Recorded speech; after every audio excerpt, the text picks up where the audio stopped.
2021. The year began with people across our planet hoping for a fresh start, a return to normality. The world's attention had begun to shift from the global pandemic towards the even deadlier threat of climate change. It also saw the beginning of Extreme E's worldwide adventure. Racing to highlight the damage being done to our planet has helped educate the masses. And the COP26 climate conference saw real action and essential global policy put in place. The world is making real change for the better, but climate change still presents humanity's biggest challenge yet. In 2021, climate disasters wreaked havoc across our planet and hit closer to home than ever before. And as we entered a new year, 2022, the UK saw the hottest New Year's Day ever recorded, acting as a stark reminder that the fight isn't over. But this year also presents the beginning of a new chapter. Our journey towards a better future has only just begun.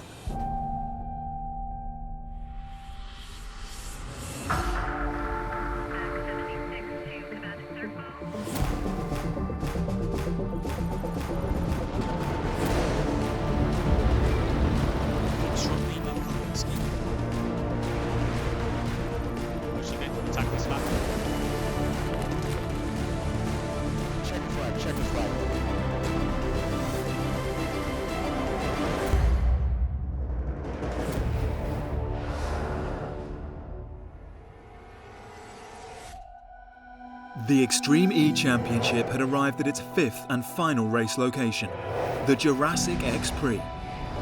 Taking place in Dorset in the United Kingdom, with the series aiming to highlight how massive loss of biodiversity can drastically affect our environment. The Global Biodiversity Intactness Index shows the percentage of biodiversity that is left intact in a specific area after human impact.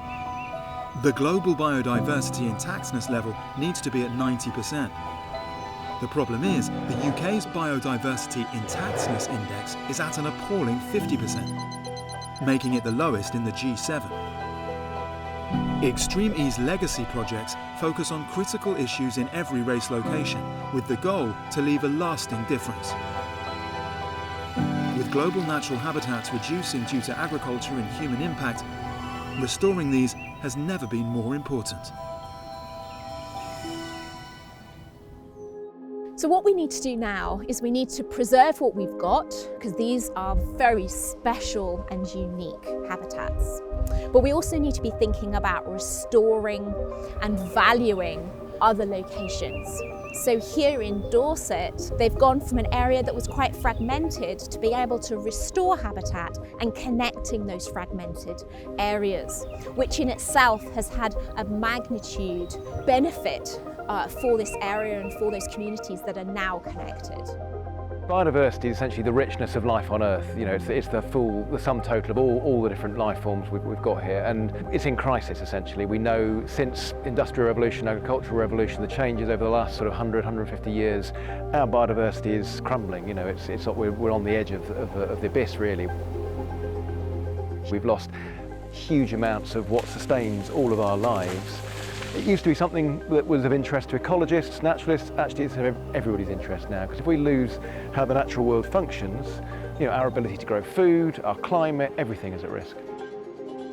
So in the UK, we have a low biodiversity intactness index, and that means the number of different types of species is much lower than we would expect from the types of environments that occur across the UK. Everybody who's got any kind of back garden or any bit of land they have any influence over, you know, rewilding, nature recovery can start there.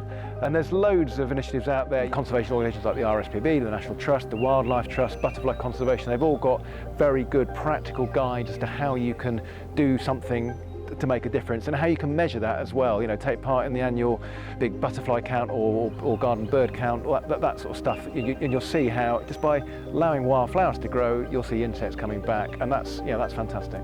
So if you own a piece of land, that might be your back garden. What can you do? Can you build a pond?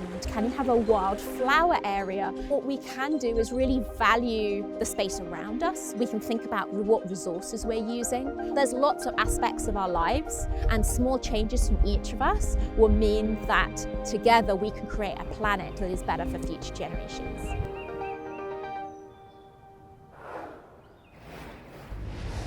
An Extreme E-race consists of 3 laps, with the first driver completing 2 laps. Each team has a hyperdrive power boost they can activate on all 3 laps of the race. Expect strategy and tactics. Over the course of an X-Prix, the quickest team that goes through the Continental Traction Challenge collects a further 5 team championship points. Day 2 starts with the semi-finals, with the top 2 teams from each semi-final progressing to the final. The bottom 3 teams from Day 1's qualifying go head-to-head in the Crazy Race, with the winner taking the last remaining place in the final. The top 2 teams from the semi-finals and the winner of the Crazy Race will battle it out in the 5-car final. The team that crosses the line first wins the X-Prix and claims 25 championship points. All 5 X-Prix count towards the team's championship, and in the Drivers' Championship, competitors can drop their worst result of the season. Who has what it takes to lift the trophy?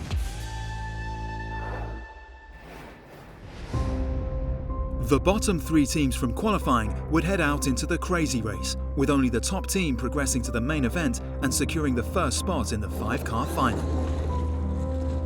With technical issues, crashes and other struggles plaguing the bottom 3 teams, the Crazy Race saw Excite Energy Racing lined up alongside Segi TV Chip Ganassi Racing and Andretti United. It is time for the Crazy Race to take place. We have one more spot left to go, and it's green. We are going, and the cars are coming together. It's a squish at the back for Chip Ganassi Racing. Excite are following the way, but it's Andretti United who have easily got the better start. There's 2 into 1. That doesn't work out at the back there, but it is Andretti United who have taken the lead of this. Excite Energy in second place, and third behind them Chip Ganassi Racing. But you can just see they mean business. Leduc wants to get back up to this, but at the front, Timmy Hansen is stretching out his lead.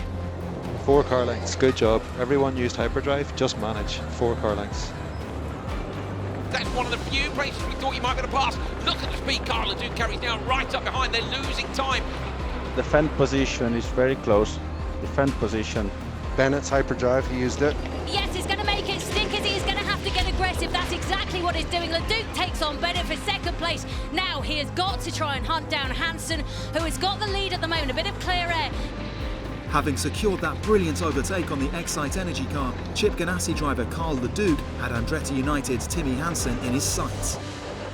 Leduc now on the hyperdrive trying to chase down Hansen. Looks for alternate line on the run to the jump, but there isn't enough pace there. Hansen goes late on the brakes. Where's Leduc? Flies it high in the Hummer. Lands it. Still, huge model splash. We've not seen that line taken all weekend so far. Everyone's hugged to the left of that bank as they come over it.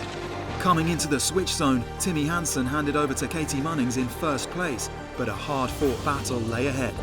Now it's Katie Munnings versus Sarah Price for the final spot in the last final of the year. Munnings using the hyperdrive now, and look, Price doing the same thing, same tactic. So Sarah Price responds with her hyperdrive coming up to the jump. How big is she going to go? Both these two went huge on the jump on Thursday, but much more sensible this time round. The gap is 2.54, so Sarah Price is a little bit closer than she was before. There may be one chance to overtake at the end of the lap. What can Sarah Price do? Can she fight back from Munnings? Munnings looks like she's in a good place. Sarah Price is full send in the Hummer, going to jump out the top, try and take the left-hander on a different line. Andretti United, Katie Munnings holding on, couldn't be closer, 0.6 of a second as they approach the finish line now. Who's going to get it? It's Munnings, just holds on for Andretti United, keeps their hopes of a P3 in the championship alive. Brilliant drive by her and such a good effort by Sarah Price. Yesterday, we're in the final, baby! Yeah, well, Timmy kind of did the work. He did a fantastic job on the start. He managed to get a clear line into the first corner. And then, yeah, he was really managing the race really well. I know he had a lot of pressure from Ganassi behind. It was really close coming into the pits. And I know it was close going out of the pits. I knew I had a 5-second gap, and then that went down to 3 seconds. And suddenly it was 1.5. And I thought, wow, she must be really pushing. So I think our strategy paid off this time, and we're in the final. Drove my heart out, did everything I possibly could to get her. I think I finished right on her bumper. You know, it just wasn't enough. If I maybe had another corner or two, could have had it, but just wasn't enough and gave it all. Now we're done with the season. Wild ride of a year for us, but I'm more motivated than ever to come in with, you know, good confidence that we belong on the podium next year, and we're going to do that in a very smart manner. And so, you know, I'm ready to work. With one of the fan favourites Segi TV Chip Ganassi Racing's season coming to a close, Andretti United clinched the first spot in the 5-car final, where they try and secure their second win of the season in their bid to take third place in the team's championship.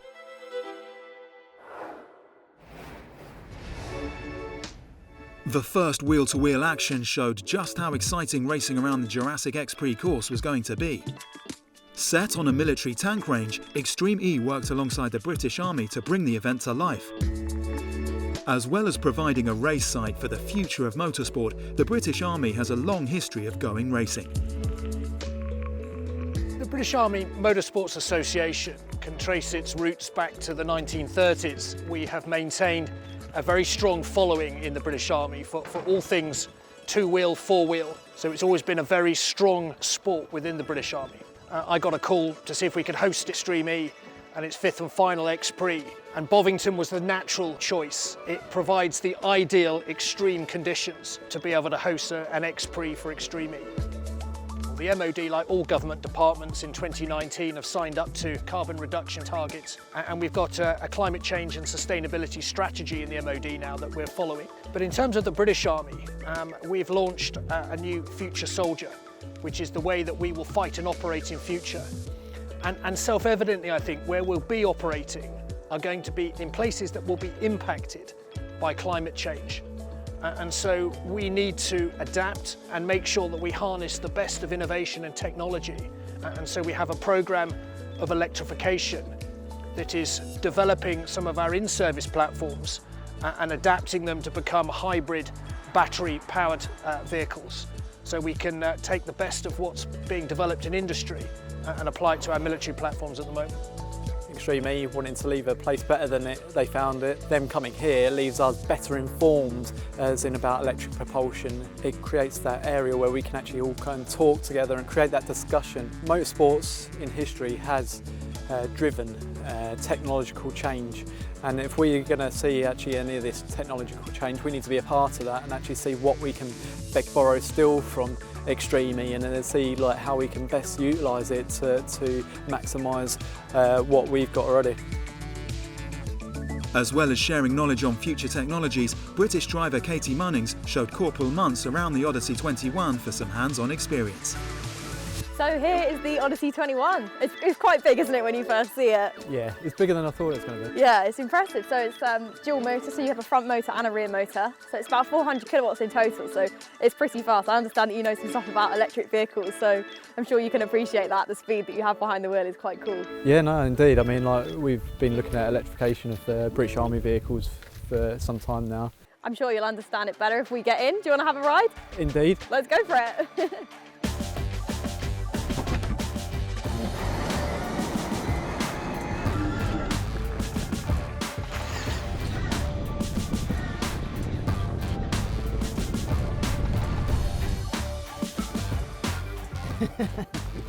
Oh, the car's phenomenal. It really is. It's a great bit of kit. It's really exciting. Kate handled it just fine. It was a bit slippy in some of the corners, but you know, I'll put that down to the ground conditions. But no, it's great. It was well handled.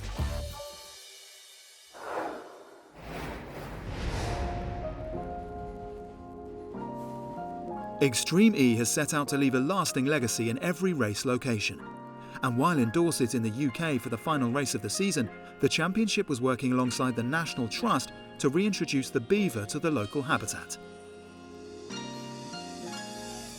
Now we've joined up the landscape, we've got a big area essentially being managed for nature. We can start thinking differently and bringing back some of the lost engineers of our landscape, really, some of the lost wildlife that would have created the habitat for everything else to live in.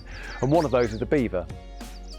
There's many reasons why we'd want to reintroduce beavers. They're fabulous creatures because they're one of the few animals that actually adapt their habitats to suit their needs. Wetlands can store 3 to 5 times more carbon than a terrestrial forest. We've lost almost 90% in the UK in just recent years.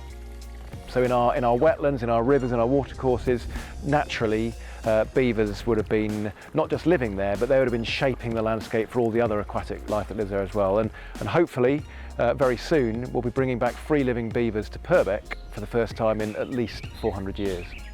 We're aware that when they first arrive, they will need to spend some time settling in and making their own lodges to live in.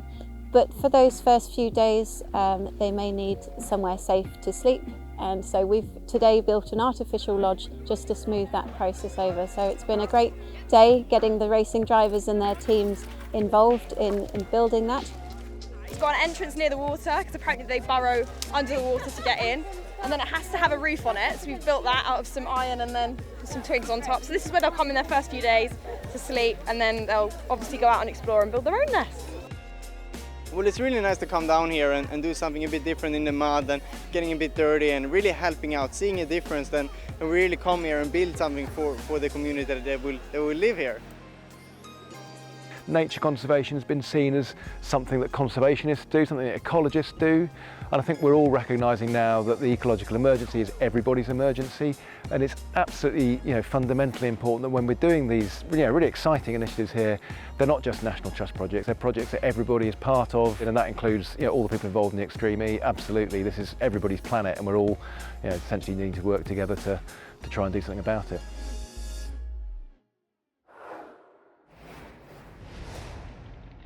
Coming into the grand finale, the Jurassic X Prix in Dorset, Rosberg X Racing led their rivals X44 by 16 points. The German team, founded by 2016 Formula One world champion Nico Rosberg, started their championship campaign in dominant fashion, taking the win in round 1 in Saudi Arabia, round 2 in Senegal, and round 4 in Sardinia, only missing out on the top spot in round 3 in Greenland, where they broke down in the final after pushing too hard in the hunt to extend their winning streak. That impact was just too much, took too much of a risk. Their closest rivals, British outfit X44, founded by the 7-time Formula One world champion Sir Lewis Hamilton, have been keeping the pressure on the 3-time race winners RXR throughout the season, having secured the top qualifier spot in every round of the series. They made it 5 qualifying wins from 5 races at the Jurassic X Prix and reduced the points deficit to RXR to 15 points and kept the championship fight well and truly alive. Despite momentum being on their side, if they are to hunt down the team's championship, they'd have to progress to the final, secure the additional 5 points for the Continental Traction Challenge, hope that RXR's weekend comes to a disastrous early finish, and last but not least, take their first overall race win of the season in the final round. It would be no easy feat, but X44 were clearly up for the fight. But first, in order to stay in contention, they needed to progress to the main event and finish in one of the top 2 places in semi-final 1. 9-time World Rally champion Sebastian Loeb took the start for X44 and lined up against debutant Lance Woolridge for Veloce Racing and Kevin Hansen in the JB XE machine. Here we go then. Who's going to get away fastest? Lance Woolridge already, eyes on those lights, waiting for the green. Very even start, X44 maybe with an advantage. Kevin Hansen moves across on Sebastian Loeb, gives him a squeeze. Loeb will just want to hold on. Oh, Loeb uses his hyperdrive there from the looks of things off the line, but couldn't make it work. Woolridge too. But it's Kevin Hansen who gets the whole shot down to turn 1. Sebastian Loeb slots into P2 with Lance Woolridge right behind. Okay, Kevin, so X44, 2 car lengths behind. Keep going, good job, good job. Hansen very cautious over the jump. He really went slowly over that. It's given Loeb the chance to close up. Look, he's less than a second behind. Loeb's gone quickest in the traction challenge. X44 have got those 5 championship points. That's what the big jumps, that's what the big push was about. So X44 have got the 5 championship points at the moment. We might see RXR respond to the next one, but brilliant tactics from them as they come up towards the driver switch zone. It could not be closer. Just look how close he is. He's going to crawl all over the back of it. They're in the switch zone now, though. There is a chance here because Loeb is on the exit. If they can get this absolutely bang on, remember the other cars will release almost the same time. They released slightly earlier because they've stopped earlier. But, Jenny, they've got that tight right-hander, which we've seen teams having to use the handbrake to get around on. If they are tardy out of there, we might actually see our first ever pass in the switch zone. So first away, it's Arlen Kotelinski for the JBXC team. She's away. Let's see how quickly the others react. 3, 2, 1. Drive and go, drive and go, drive and go. She gets there, they do! Brilliant tactics from X44. Loeb was right on the back. They had that switch zone slot on the exit of it, and X44 take the lead by coming out of the switch zone first. Right, good job, guys. Just bring it home, Christian. All 2 cars right behind you. I'll try to keep you posted, but just bring it home.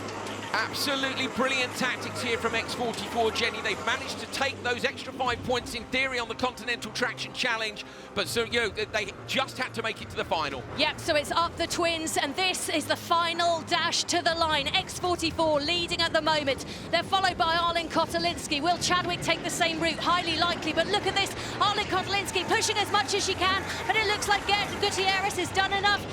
We're going to see the finish, and yes, it's X44. They've got the fastest lap as well with the Traction Challenge. They get 5 points for that, and Gutierrez and Loeb take the much-needed win to take the Championship Challenge through to the final, to take it to RXR and see what they can do. Our winners for semi-final 1. Good job, well done. Final next. Yeah, it was a very challenging semi-final because all of the drivers are very fast, and we have a good start for the semi-final, and then we take the super sector also. We need to wait for the other semi-final, but at the moment it seems like we did a very good job. We are in the final, so that's important for us. We got the launch, that was of course the plan, and we hyperdrive directly off the launch like apparently everyone, but it was nice to get that lead. Then it was nice to leave the lead to Michaela. Unfortunately she had a bit of an understeer in the pit lane, so tight this right-hand turn, and she just got X44 in the pit stop, so for sure we weren't happy about that, but she did an amazing last lap right on the bumper of Christina. She's done again a super job to bring her up in P2, and we're through to the final. With JBXE and X44 taking the top 2 spots in Semi-1, they'd be joined by Crazy Race winners Andretti United and the top 2 finishers from Semi-Final 2, which would see Acciona Sainz and Abt Cupra up against the championship leaders RXR, who would have to progress to the main event to keep their title fight on track.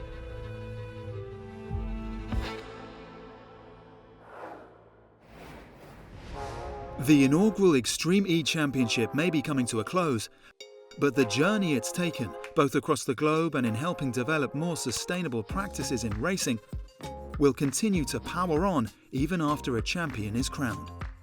Tyre partner Continental play a massive part in keeping the series rolling, and the life of one of their specially created tyres is full of both sustainable and technological innovations.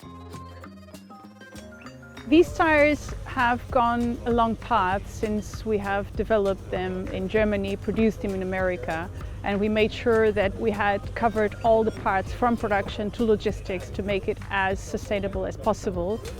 Step one is our logistics team is caring about getting the tires on site. Once the tires are on site, my boys are inspecting the tires. That means they're looking if there's any damage or something due to transport before they go to the mounting machines. The mounting of the tires is quite special as we're using beadlock rims. That means every tire is fixed on the outside to the rim with 32 screws, which is quite a significant amount of work. Yeah, after they have been fixed to the rim, they go on the kind of rolling table where they can get inflated. After that, they get delivered to the teams. Our role on each one of the race weekends is also to check and to make sure that the teams are using the tires in the proper way. So every time on the pre-grid or right before the race starts, we are measuring together with our system Conti Connect and controlling the inflation pressures and the temperatures of all the teams. We are tracking this and documenting this, also for scrutineering purposes.